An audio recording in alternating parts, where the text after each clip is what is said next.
Voy a leer nada más el verso último del capítulo anterior para recapitular. Dice, porque yo no quiero la muerte del que muere, dice Yahweh el soberano, convertíos pues y viviréis.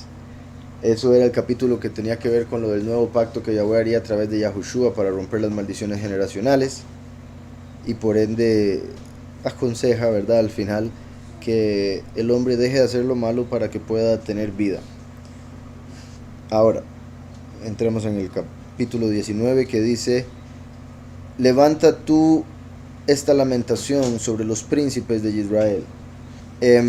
Aquí es particular el término lamentación porque es similar, ¿verdad?, por ejemplo, al libro de lamentaciones del profeta Yirmiyahu, Jeremías, solo que Yirmiyahu escribió un libro entero.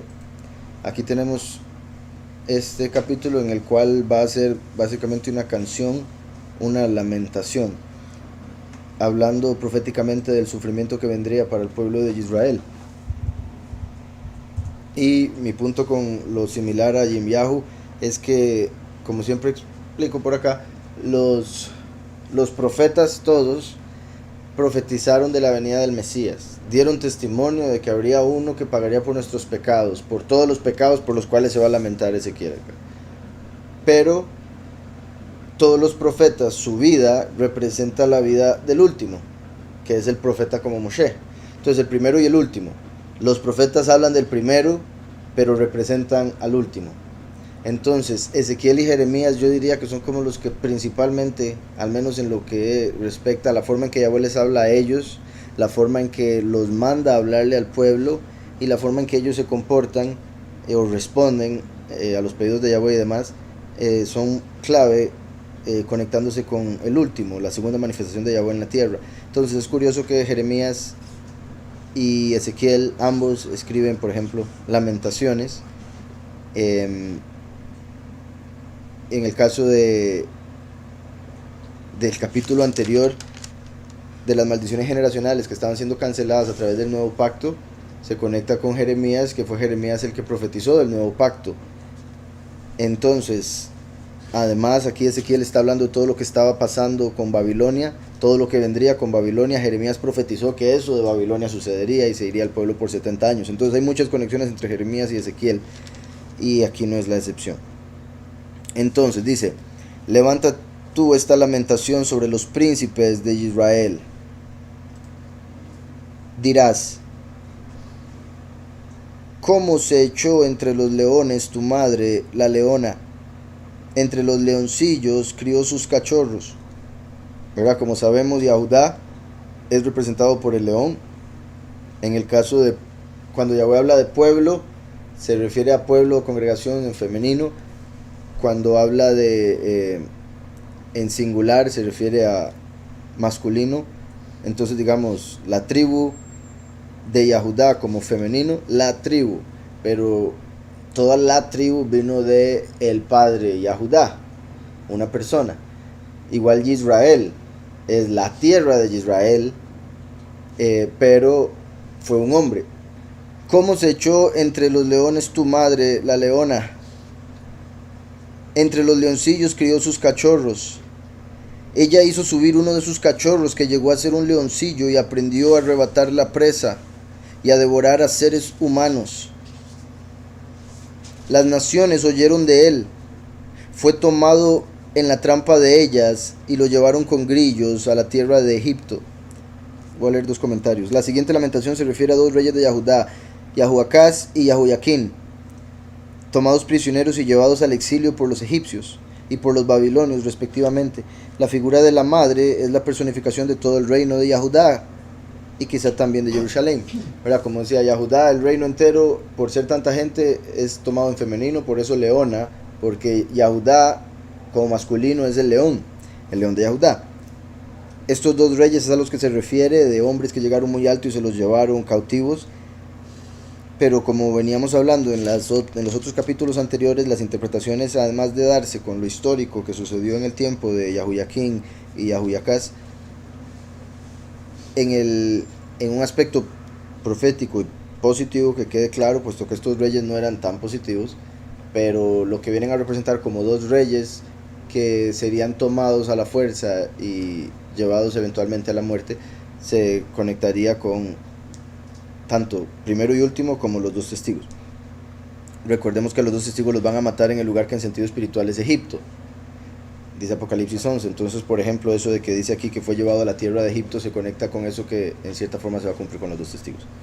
Entonces, ella hizo subir uno de sus cachorros, que llegó a ser un leoncillo, y aprendió a arrebatar a la presa y a devorar a seres humanos. Las naciones oyeron de él, fue tomado en la trampa de ellas, y lo llevaron con grillos a la tierra de Egipto. Aquí ponen, estos versos aluden al faraón Necao y a la deportación de Yahoiacás a Egipto. Dice: viendo ella que había esperado demasiado tiempo y que se perdía su esperanza, tomó otro de sus cachorros y lo puso por leoncillo, y él andaba entre los leones, se hizo un leoncillo, aprendió a arrebatar la presa, devoró seres humanos. ¿Verdad? Eso de devoró seres humanos, siendo un leoncillo, sería un rey de Yahudá yendo a guerra y venciendo, por ende devorando seres humanos. Dice: saqueó fortalezas y asoló ciudades. La tierra, con cuanto había en ella, quedó desolada al estruendo de sus rugidos. Arremetieron contra él las gentes de las provincias de alrededor, extendieron sobre él su red, y en el foso fue apresado. Lo pusieron en una jaula y lo encadenaron. Encadenado lo llevaron al rey de Babel.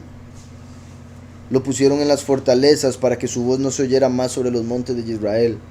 Vean que aquí, repito, primero habló de Yahoiacás o Joacás y después de Joaquín o Yahoiaquín en lo histórico. Pero vean qué particular, y ahorita de por sí es un capítulo corto, tal vez lo repito rapidísimo para mostrar un par de detalles más. Pero vean cómo en este caso menciona que este es encadenado. Igual que los dos testigos van a ser presos por 10 días. Y a Joshua lo agarraron, lo juzgaron y lo mataron en cuestión de un día, en cuestión de horas. A los dos testigos los van a meter presos 10 días y después los matan. Entonces, dice, lo pusieron en las fortalezas para que su voz no se oyera. El hecho de que diga más para que su voz no se oyera no se dijo con el anterior. Porque si el anterior representa a Yahushua, Yahushua es la palabra, el último es la voz. Al último es al que detienen y lo meten preso para que ya deje de predicar. Para que su voz no se oyera más sobre los montes de Israel. Tu madre fue como una vid plantada en medio de la viña, junto a las aguas, que da fruto y echa vástagos a causa de las muchas aguas. Y ella tuvo varas fuertes para cetros de reyes. Elevó su estatura por encima del ramaje y fue vista por causa de su altura y por la abundancia de sus sarmientos. Pero fue arrancada con ira, derribada en tierra. El viento del este secó su fruto. Vean cómo está empezando a decir esto después de haber mencionado al segundo, que metieron preso para que su voz no fuese escuchada. Como una vez que matan a los dos testigos viene la abominación desoladora, como ese viento asolador. Dice: el viento del este secó su fruto, y sus fuertes ramas fueron quebradas y se secaron, consumidas por el fuego. Ahora está plantada en el desierto, en tierra de sequedad y de aridez. Curioso que la tierra de Israel, que Yahweh habla de ella como algo hermoso una y otra vez, y vemos un montón de versos que lo declaran, si uno va hoy en día es tierra seca, aridez, es un desierto, y es muy triste verla así, que es por el pecado. Un hombre un día preguntó, y no sé si fue Mark Twain, porque Mark Twain fue uno de los que escribió de Israel bastantes cosas interesantes. Digo yo bastantes en el sentido de suficientes para alguien que uno no pensaría, como se habla de Mark Twain. O sea, que se habla en otro tema, ¿no? De cosas de la escritura o Jerusalén. Creo que sí fue él, pero puede ser que me esté equivocando en esta historia en particular con otra persona también ilustre, que fue a Jerusalén, a Israel, y vio la tierra como estaba y dijo: pero ¿qué es esto? ¿Por qué la tierra es tan seca y tan esto y tan lo otro? Si la escritura dice que es la mejor tierra del mundo, pero vea. Y le dijeron: es que vea el otro capítulo donde dice que la tierra se volvería seca, árida, un desierto por razón de nuestros pecados.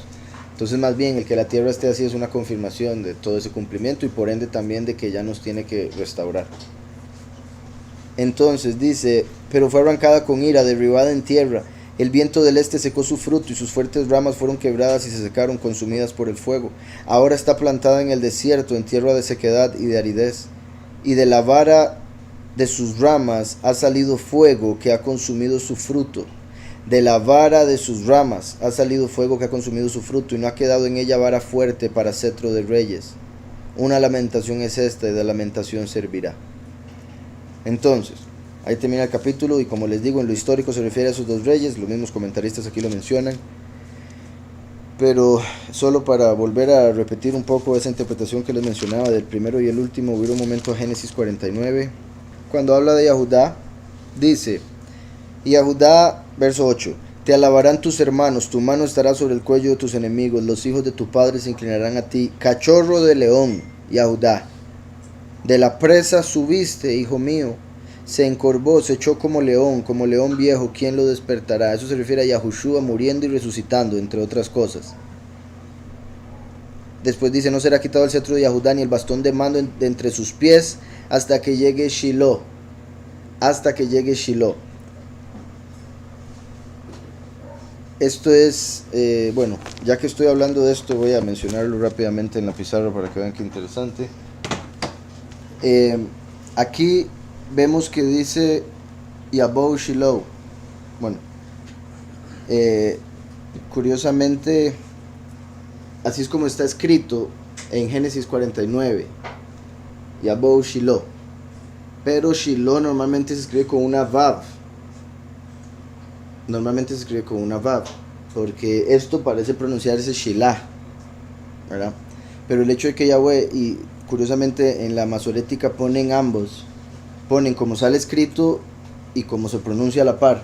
Bueno, en la masorética de internet, ¿verdad? No en la escrita, en la papel. Entonces, Yabou Shiloh dice, él vendrá, Shiloh, al que le pertenece. Entonces, hasta que venga aquel al que le pertenece. Aquí hay algo muy poderoso, porque Yabou Shiloh, él vendrá al que le pertenece, se refiere a la autoridad de rey, rey sobre el mundo. El valor numérico de Yabou es 10 más 2 más 1, 13, 300 más 10 más 30 más 5, 345, y 345 más 13 es 358, y 358 es el valor numérico de la palabra Mesías. Entonces, al Yahweh decir en Génesis, hasta que venga Shiloh, estaba diciendo el Mesías, 358, valor numérico de Mashiach. Por otro lado, si borramos esto y nos queda solo Shiloh, tenemos 345, que es el valor numérico de Moshe. Entonces Moshe y Yahushua, el Mesías, como último y primero en este caso respectivamente. Shiloh, aquel al que le pertenece.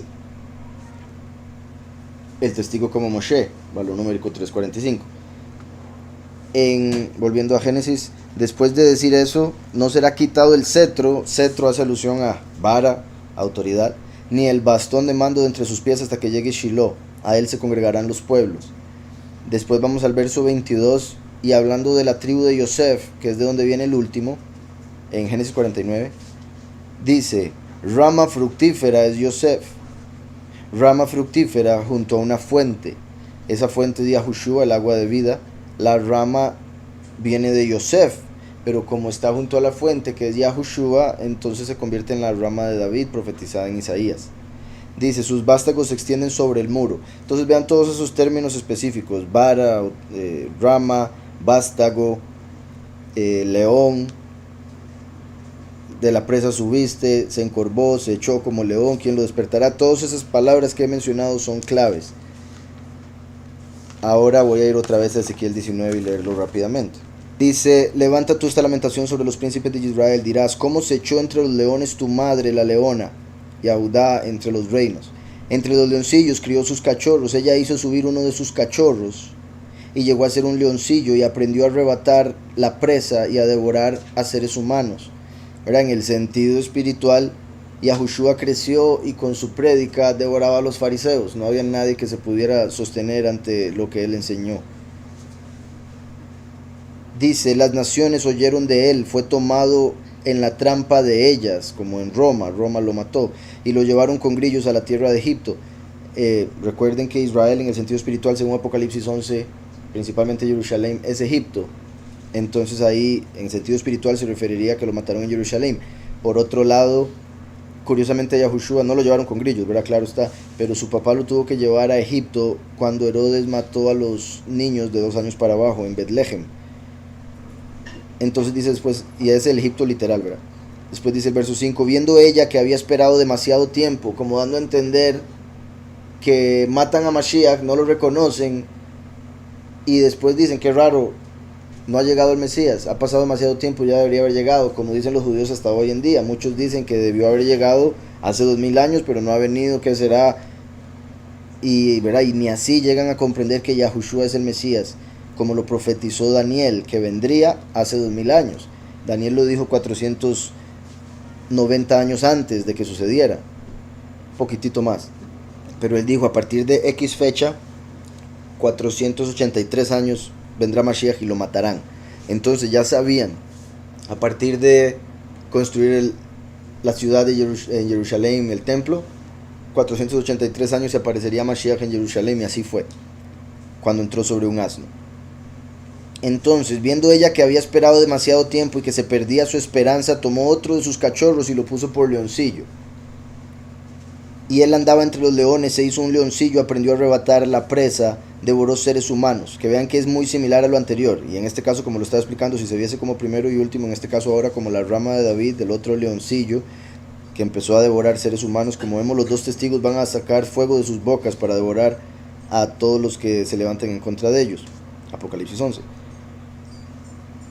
Entonces dice, aprendió a arrebatar la presa, y también eso de viendo ella que había esperado demasiado tiempo, como después de 2000 años, entonces la Ruach empieza a preparar la segunda manifestación. Y él andaba entre los leones, se hizo un leoncillo, aprendió a arrebatar la presa, devoró seres humanos, saqueó fortalezas y asoló ciudades. La tierra con cuanto había en ella quedó desolada, como va a suceder por el fuego consumidor en el fin de los tiempos a través del último, y las plagas que viene a predicar. Al estruendo de sus rugidos, estruendo, como la voz de Yahweh. Arremetieron contra él las gentes de las provincias de alrededor, extendieron sobre él su red, y en el foso fue apresado, como Yosef. ¿Recuerdan Yosef que fue apresado en el foso? Lo hemos venido leyendo. Y vean cómo aquí se conecta, que acabo de mencionar, ¿verdad? Que aquí estaría hablando en lo profético del descendiente de Yosef. Dice, y en el foso fue apresado, lo pusieron en una jaula y lo encadenaron. Como a los 2 testigos los van a meter por 10 días en la cárcel. Encadenado lo llevaron al rey de Babel, como Nimrod, del original rey de Babel, y representando a la bestia, el líder mundial de Apocalipsis 13. Lo pusieron en las fortalezas para que su voz no se oyera más sobre los montes de Israel. El último que viene como la voz. Después viene ya la última parte, el cierre de la lamentación. Tu madre fue como una vid, Israel, plantada en medio de la viña junto a las aguas, que da fruto y echa vástagos, a causa de las muchas aguas, vástagos, ramas. Y ella tuvo varas fuertes para cetros de reyes, elevó su estatura por encima del ramaje, y fue vista por causa de su altura y por la abundancia de sus sarmientos. Pero fue arrancada con ira. Una vez que maten a los 2 testigos, fue arrancada con ira, derribada en tierra. El viento del este secó su fruto, y sus fuertes ramas fueron quebradas y se secaron, consumidas por el fuego. Ahora está plantada en el desierto, en tierra de sequedad y de aridez. Y de la vara de sus ramas ha salido, de la vara de sus ramas, la vara de David, como decía, de la vara o el cetro hasta que venga Shiloh. Y de la vara de sus ramas ha salido fuego, el fuego consumidor, que ha consumido su fruto. Y no ha quedado en ella vara fuerte para cetro de reyes. Una lamentación es esta, y de lamentación servirá. Dice aquí, no sé si lo mencionó, que en el capítulo 19 no se menciona el nombre de Yahweh. Ok, vamos a ver el capítulo. Se refiere al capítulo 19 que leímos ahora de Ezequiel. Ok, que a través de todo el capítulo no se mencionó el nombre de Yahweh ni una vez, porque era la lamentación en contra del pueblo que se conectaba con el fin de los tiempos después de la apostasía por todo el mundo en rebelión, y el hecho de que no se mencione el nombre en todo el capítulo haría alusión a cómo en el fin de los tiempos la gente no tendría el nombre, y por ende vendría la lamentación.